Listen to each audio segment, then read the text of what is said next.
ക്ഷേത്രോത്സവങ്ങൾ പലതരത്തിലുണ്ട്. വർഷാവർഷം നടത്തുന്നവ, 2 വർഷത്തിലൊരിക്കൽ നടത്തുന്നവ, അനേകം വർഷങ്ങൾ കൂടുമ്പോൾ നടത്തപ്പെടുന്നവ എന്നിങ്ങനെ. ആലപ്പുഴ ജില്ലയിലെ അമ്പലപ്പുഴ ക്ഷേത്രത്തിൽ 12 വർഷത്തിലൊരിക്കൽ നടത്തുന്ന ഉത്സവമാണ് പള്ളിപ്പാന.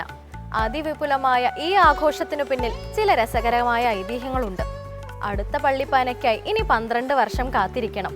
ഇനി ഇന്നത്തെ ദീപാരാധന കാഴ്ചയ്ക്കായി ക്ഷേത്രാങ്കണത്തിലേക്ക് പോകാം.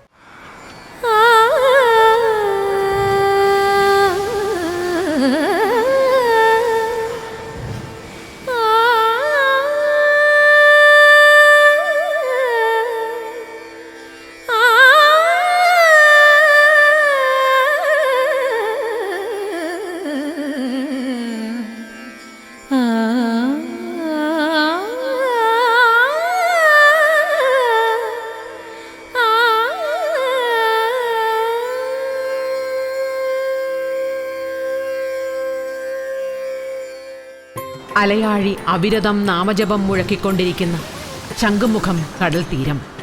അന്തരീക്ഷത്തിൽ ആകമാനം കടൽ കടന്നെത്തുന്ന കാറ്റിൻ്റെ ആർദ്രത.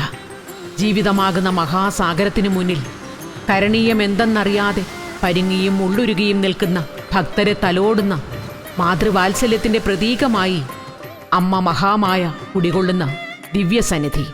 ഇതാണ് ശംഖുമുഖം ദേവീക്ഷേത്രം.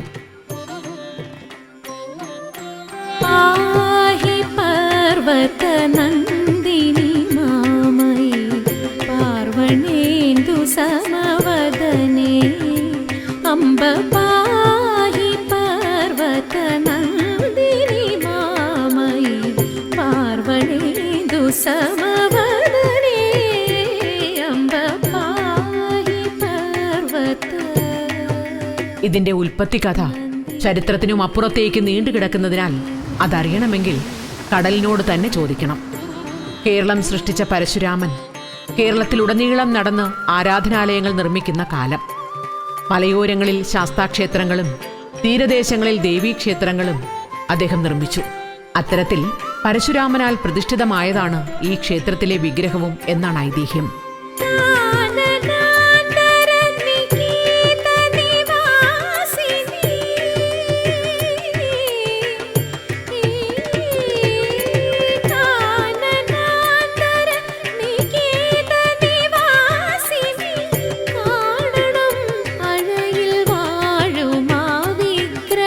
പരശുരാമൻ പ്രതിഷ്ഠിച്ച 108 ദുർഗാലയങ്ങളിൽ ഒന്നാണ് ശംഖുമുഖം ദേവീക്ഷേത്രം. ദക്ഷിണ പശ്ചിമ ഭാഗങ്ങൾ സമുദ്രത്താൽ ചുറ്റപ്പെട്ട് കിടക്കുന്ന ഈ പ്രദേശം ഒരു കാലത്ത് അസുരഗുരുവായ ശുക്രാചാര്യരുടെ യാഗഭൂമിയായിരുന്നു എന്നൊരു വിശ്വാസമുണ്ട്. യാഗഭൂമിയിൽ അനേകം നാളുകൾ ശുക്രാചാര്യരും ഭാര്യയും ദേവീധ്യാന നിരതരായി ഇരുന്നിട്ടും ദേവി കണ്ണു തുറന്ന് കടാക്ഷിച്ചില്ല. ദുഃഖിതനായ ശുക്രാചാര്യർ ദേവിയെ ഉണർത്തുന്നതിനു വേണ്ടി തന്റെ കയ്യിലിരുന്ന ശംഖ് ഉച്ചത്തിൽ വിളിച്ചുവെന്നും അത് കേട്ട് കൺതുറന്ന ദേവി ശംഖും അതിനു പിന്നിൽ മുഖവുമാണ് ആദ്യം ദർശിച്ചത്. അതിനാലാണ് ഈ പ്രദേശം ശംഖുമുഖം എന്നറിയപ്പെട്ടതെന്നും വിശ്വസിക്കുന്നവരുണ്ട്.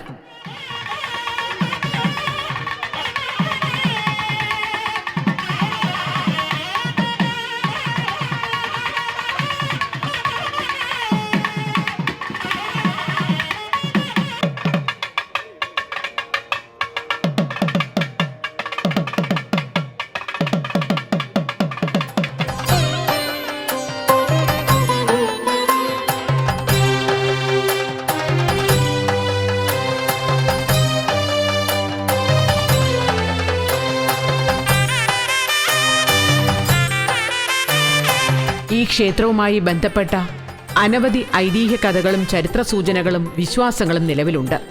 ദുർഗാക്ഷേത്ര നാമാവലിയിൽ പരാമർശിക്കുന്ന ആഴിയൂർ ക്ഷേത്രം ഇതാണെന്നാണ് ഒരു വിശ്വാസം.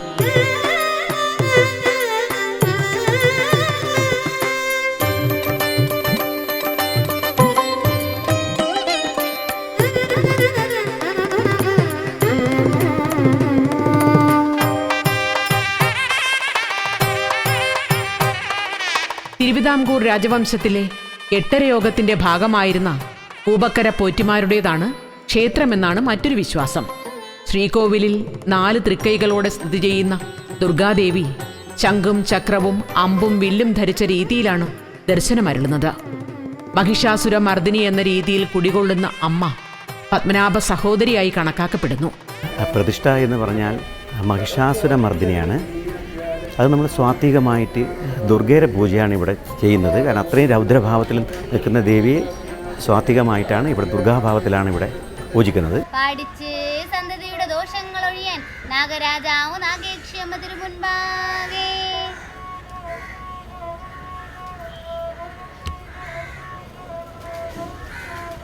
ശത്രുബാധൽ അകറ്റണമേ, വിഷഭയങ്ങൾ ഒഴിയണം, രാഗുർദോഷം തീരേണം സന്തതിക്ക് പാടിക്കുമ്പോൾ. തൃപ്പദ പത്മത്തിൽ അർപ്പിതമാകും ആത്മാവിനു പൂകാൻ അപ്പുറമുണ്ടോ മുപ്പാരിടമതിൽ മറ്റൊരു പരമപദം. തീരപ്രദേശമായതുകൊണ്ട് തന്നെ ക്ഷേത്രാങ്കണം മണൽ പരപ്പാണ്. പുനരുദ്ധാരണ പ്രവർത്തനങ്ങൾ ക്ഷേത്രത്തിന്റെ ഗാംഭീര്യം വർദ്ധിപ്പിച്ചിട്ടുണ്ട്. ശ്രീകോവിലിന് ചുറ്റുമുള്ള ഇടനാഴി മറ്റു ക്ഷേത്രങ്ങളിൽ നിന്ന് വ്യത്യസ്തമായി അടഞ്ഞതായാണ് കാണപ്പെടുന്നത്.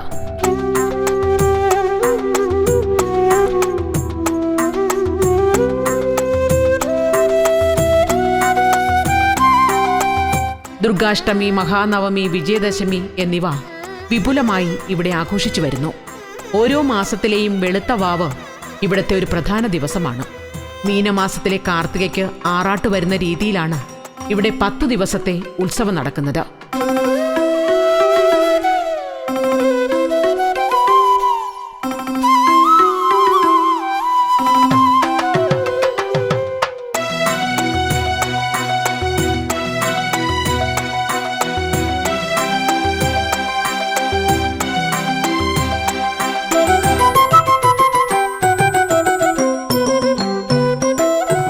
മാർത്താണ്ഡവർമ്മയുടെ കാലം മുതൽ പത്മനാഭസ്വാമി ക്ഷേത്രത്തിലെ ആറാട്ടിനു വേണ്ടിയുള്ള എഴുന്നള്ളത്ത് വേളയിൽ ദേവിക്ക് 16.25 പണം കാണിക്ക വയ്ക്കുന്ന ഏർപ്പാട് ഉണ്ടായിരുന്നു.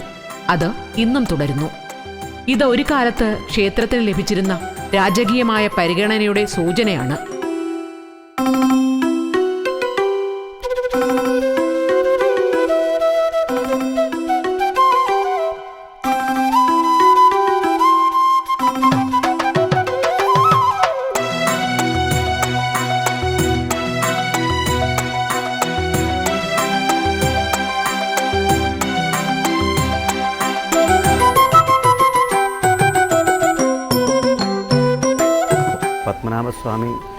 സ്വാമിയുടെ സഹോദരിയാണ് ശംഖുമോൻ ദേവി.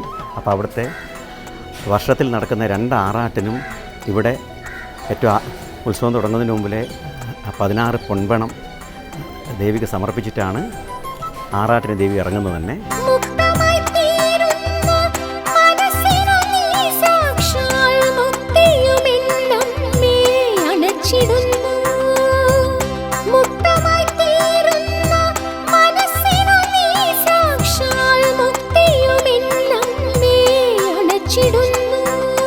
കുരുക്ഷേത്ര യുദ്ധകാലത്ത് തന്റെ ശിഷ്യന്മാരും തന്റെ സൈന്യങ്ങളും തന്റെ സഹോദരനും വിവിധ ചേരിയിലായി ചിതറിക്കിടന്ന് പരസ്പരം യുദ്ധത്തിലേർപ്പെടുന്നത് കണ്ട് മനസ്സുമടുത്ത ബലരാമൻ തീർത്ഥയാത്രയ്ക്കായി പോയി എന്നും ആ തീർത്ഥയാത്രയ്ക്കിടയിൽ ഈ പ്രദേശവും സന്ദർശിച്ചു എന്നുമാണ് ഒരു വിശ്വാസം.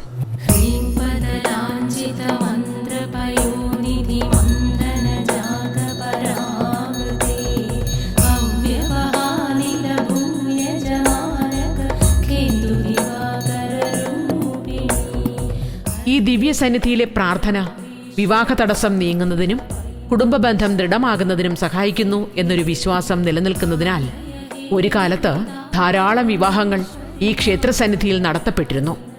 പിന്നീട് ക്ഷയിച്ചുപോയ ക്ഷേത്രം ഇന്ന് പൂർവ്വകാല പ്രൗഢിയെയും വെല്ലുന്ന തരത്തിൽ പുനരുദ്ധരിക്കപ്പെട്ടിരിക്കുന്നു.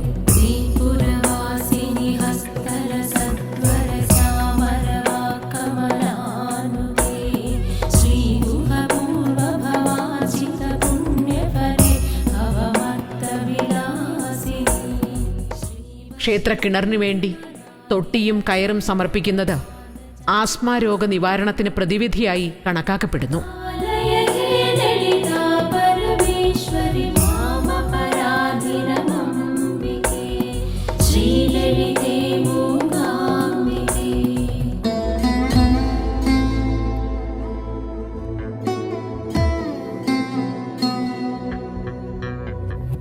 ഇന്ന് വൈകുന്നേരം സമർപ്പിച്ചത് പിറ്റേ ദിവസം രാവിലെ ഇവിടുത്തെ കിണറിന്ന് നമ്മൾ ആ തൊട്ടിയും കയറും വെച്ചാണ് വെള്ളം കോരി ദേവിക്ക് അഭിഷേകം കഴിച്ച് അന്ന് രാവിലെ ആ തീർത്ഥം പഥ്യത്തോടു കൂടി സേവിക്കുക എന്നുള്ളതാണ്.